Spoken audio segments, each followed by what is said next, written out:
reppin'. Always reppin'. We reppin'. What's up, you guys? I want to preface this video by saying that even though it's titled for big guys, this workout, as you will see by someone actually working out next to me, this workout actually works for anyone. However, I believe that there are certain principles and concepts that are vital to the success of bigger people like myself. I woke up during this video, I think I woke up this morning at 230 pounds, just over 230 pounds. So, you know, it's different, and you have to be somewhat more aware when you are trying to do cardio, specifically running, and you are, you know, heavier weight. I'm not gonna say, you know, overweight, but technically overweight, but you know, my body fat is low, so I don't consider myself as technically I'm obese, but I don't consider myself as an unhealthy weight. So if you too are a bigger person, maybe you carry a little bit more muscle mass. For the general population, you know, if you're in that category, it's going to be because you have way too much body fat, but you can, you know, actually carry more muscle mass. For you guys who are out there lifting weights, if you want to carry more muscle mass and stay lean, you have to do cardio.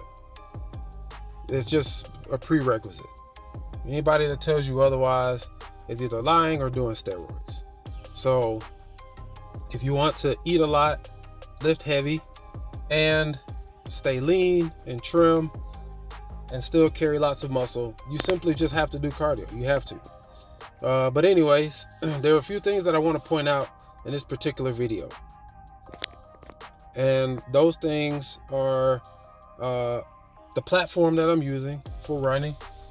As bigger guys, actually, let me list these here. I want to show them all to you so that you can see them all before I even get started. There are several concepts that I want to tap on here, that I want to touch on, because I want you guys to really understand these concepts and why they are so applicable to bigger people, especially doing running. So we're going to start off with the treadmill itself. The reason that it's better for bigger people to run on treadmills is simply because of physics. If you're running outside, every time you take a step, your weight is compounded. Every time you land from running, there's a compound effect of your weight. And that your weight is magnified many times over every time you land while you're running. So running and landing on concrete or pavement, all of that is impact that's going directly into your joints, your ankles, your shins, your knees, your hips, and it's going to wear on you over time. So you want to do everything possible to mitigate the damage that can be done on this particular exercise. So one of the best ways to do that is to run on a treadmill that has an impact absorbent belt and platform. So there's a belt that turns, and underneath that belt is a platform that absorbs that impact every time you land. So you're getting a lot more cushion for your particular joints. This is very important for your longevity. If you want to continue to exercise and push your limits ongoing, you're going to have to learn to listen to your body and be mindful of the things that you put your body through. Running outside, if you're going to run, you know, 30, 40, 50 miles a month and you're 130 pounds, not a big deal. Running, you know, 50 miles, 60 miles in a month and you're 230 pounds, you got to take more things into consideration. So consider running on a treadmill as opposed to outside if that's available to you. Next up, I want to touch on the shoes. A lot of guys, especially if you have knee issues already, if you're bigger, chances are you might already have knee issues, especially if you're in your 30s and 40s. A lot of people already have developed some type of arthritis or knee problems by that point anyway. Number one, your shoes have got to be fresh. Like, you cannot be running in 2, 3, 4-year-old shoes. Number two, they've got to be the right kind of shoes. Because your shoes are everything. Your shoes translate all of those impacts of landing thousands of steps at a time to your joints. Again, focusing on joint health and joint protection. So you got to have good shoes, good quality shoes. There are a few reputable brands.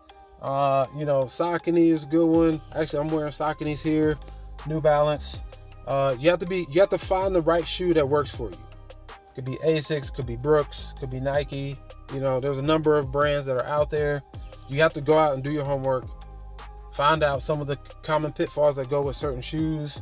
I change mine every so often, but typically I'll stick to New Balance and Sauconys because those are the kind that fit my feet the best and that give me the best type of experience and longevity out of the shoes. In addition to that, I'm running here on Saucony Endorphin Pro 3 shoes. These shoes have a carbon fiber plate in them, and they actually help to keep your legs fresh over the course of your run. A lot of injuries happen because people get tired, your form breaks down, and then you get injured. So if you can stay a little bit fresher, a little bit longer into your run, and you're on an impact absorbent treadmill belt, and you got the right kind of shoes on, and you're being mindful of the type of training that you're doing, you're going to help increase your longevity over time. So I actually got these shoes because they do help keep your legs fresher. So as you get into the course of the week, and I'm lifting weights and stuff, so my legs are getting tired anyway. So I want to make sure that I keep my legs as fresh as possible during these runs so that my form doesn't break down and get ugly, and then now you're dealing with injuries. So I got fairly new shoes. I just bought these a few months ago. I do not wear them that often. I got good shoes and running on a treadmill belt, and I'm doing interval training. Intervals. So this is a fartlek run. A fartlek is simply, I think it's Swedish or Swiss or something, for speed play. So essentially you run at a fast pace for a period of time, and then a slower pace for a period of time. This particular run is 16 minutes, and I'm running for 2 minutes at a fast pace, 10 miles an hour for me, and then I'm running 2 minutes at a slower pace, 6 miles an hour. All right, and I'm doing progressive overload, so each round is going to get harder and harder. So the first rep, I'll run 2 minutes at 10 miles an hour at 0% incline, and then I'll jog at 6 miles an hour for 2 minutes at 0% incline. The second rep, I'm going to do a 1% incline for 2 minutes at 10 miles an hour, and then I'm going to jog at 6 miles an hour at 1% for 2 minutes. I hope I'm getting all these numbers right because I got a lot of numbers going through my head. All right, the third round will be at 2%, 10 miles an hour, 2 minutes. And then 2%, 6 miles an hour, 2 minutes. All right, and then 3%, 10 miles an hour, 2 minutes. And then 3%, 6 miles an hour, 2 minutes. This is a tough workout. All right, and so this is for the mental aspect of bigger guys and training. If you are a bigger guy, it's hard to wrap your mind around going out, especially if you're just getting started and running a mile. So if you do this, and as you can see, Melissa next to me, she's training with me. I'm working out actually with one of my groups. She's walking here in between reps. So you can run for 2 minutes as you build up your endurance, run for 2 minutes, walk for 2 minutes, run for 2 minutes, walk for 2 minutes. And as you get better, then you'll run for 2 minutes, jog for 2 minutes. So here we are picking back up to, for me, 10 miles an hour. And I think by now we're probably at 1% incline. We're about halfway through this run. Yeah, so we're probably about 1% incline, 10 miles an hour for 2 minutes. Get your heart rate up, and then you'll let your heart rate somewhat recover during that 2 minute segment while you're jogging, and then you get back into your push pace, which is essentially your 5K mile pace. So if I was to run a 5K, which I could do on a treadmill, probably about 10 miles an hour for 5K. So that'd be what, about 18 minutes. I think, I don't know if I could do 5K at 10 miles an hour. I could probably do 19-ish not sure if I could do 18. So, but this is will be a target pace for me for a 5K on a treadmill. Plus, we're increasing the incline as well. So, if you want to build your endurance and you're a bigger person, intervals, fartleks, running on a treadmill, making sure you have good shoes, focusing on your form and your breathing, and working over time is part of what should be in your regimen. Now, you could do some of these workouts outside, but I'm choosing to do them inside because it's easier to set your pace on a treadmill. I'll do some workouts outside, but typically I mostly run on the treadmill because I usually train with my groups. And for the most part, I run on the treadmill until I get closer to 5Ks or 10Ks that I run official races, where I'll definitely be running outside. Then I'll start to move more of my running outdoors. But as much as I can, I'm going to run on the treadmill so that I can save and prolong the life of my joints. Because I already have a bad knee. It's got significant arthritis in it. Here I am slowing back down 6 miles an hour. I've already got arthritis in my knee. So that's something that's going to affect me as I continue to get older. So I want to make sure that I'm taking every step necessary to prolong the life of my joints. In addition to that, man, as far as shoes go, I have probably 10 pairs of shoes in my rotation. So you need at least 2 or 3 good ones if you're going to run on a consistent basis. If you're training consistently, you need at least 2 or 3 pairs of shoes. You need to rotate them daily. You need to make sure that you aren't keeping them for too long, because those will take a toll on your joints. You don't need Foot Locker specials or Champs type shoes. Those shoes are not, most of the shoes that they have there are not meant for running. You need to go to a running specialty store to get shoes that are meant for running. And those are not going to be your, your typical basketball shoe, mall shoe store type of shoes. You need to go to a running specific store and make sure you try shoes. And if you go to a running store, the good thing about it is that they'll let you try the shoes for a period of time. If you don't like it, you take them back, try a different shoe, and keep trying that till you find the shoe that works for you, and then stick with that model as long as you can until they make a change that you don't like. And then you might have to introduce another brand and or model into your lineup. So I want you guys to try this workout. 2 minutes of fast-paced running, followed by 2 minutes of slower paced running. So this is like 60. Like I dropped the speed by 40%. So I run at 10 miles an hour, then I drop it down to 6 miles an hour. So that I'm running at 60% of what I initially started at. And you'll see by this last round, this hurts, especially at 3 miles an hour, because everything gets harder.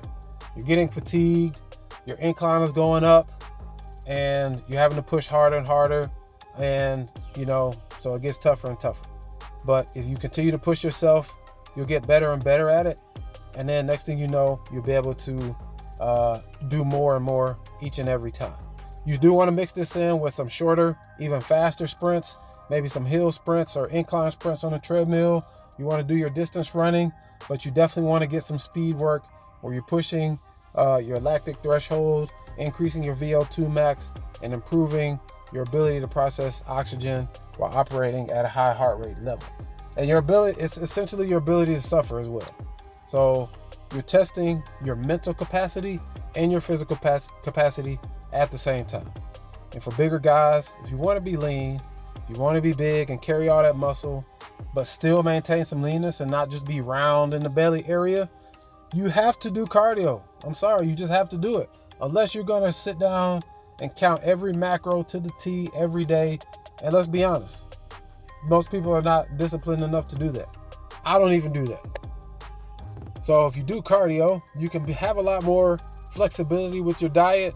You can enjoy yourself because you keep a high cardio threshold, so you can go do some cardio, help to digest some of that food, help to, burn off some extra calories, and it'll help you to recover during your weight workouts. So you'll be a well-rounded machine. So guys, I can't encourage you enough to keep sticking with your cardio, keep trying, doing your best, and seeing what comes of it. Because I've trained several guys. It's not just me. I trained several guys who are just like me, 220, 230 pounds, and muscular, strong, fit, and in shape. We look kind of like athlete, bodybuilder looking type dudes. So it's time for a paradigm shift, for us to shift from everybody trying to look like Arnold Schwarzenegger and all these guys running and jumping on the gear that they can get, SARMs, testosterone. Being in shape will increase your testosterone on its own. Taking care of your body will give your natural testosterone, which is far more potent than any type of shot that you can get. It will increase it on its own. So you guys stay out there, keep working, keep hustling, keep lifting, keep running fast, keep doing everything. And don't allow the fitness media to push you into a corner and say you need to do one or the other. You need to do both. You absolutely need to do both to be the most and best well-rounded athlete and physical wellness that you can be. So thank you guys for watching this video, man. I got more coming like it. We're going to keep hustling, man. We're going to keep working. And I will see you guys in the next video. Have a great one. Oh, by the way, this is the last 2-minute cool down. And this is hurt. Like I'm hurting because that last run was pretty tough. So this last 2-minute cool down is still pretty tough. But anyways, guys, thank you for watching this video. Please click like. Please subscribe to the channel. Because you guys' attention will help me to grow this channel and to create more videos. I will holler at you guys in the next video. Peace out.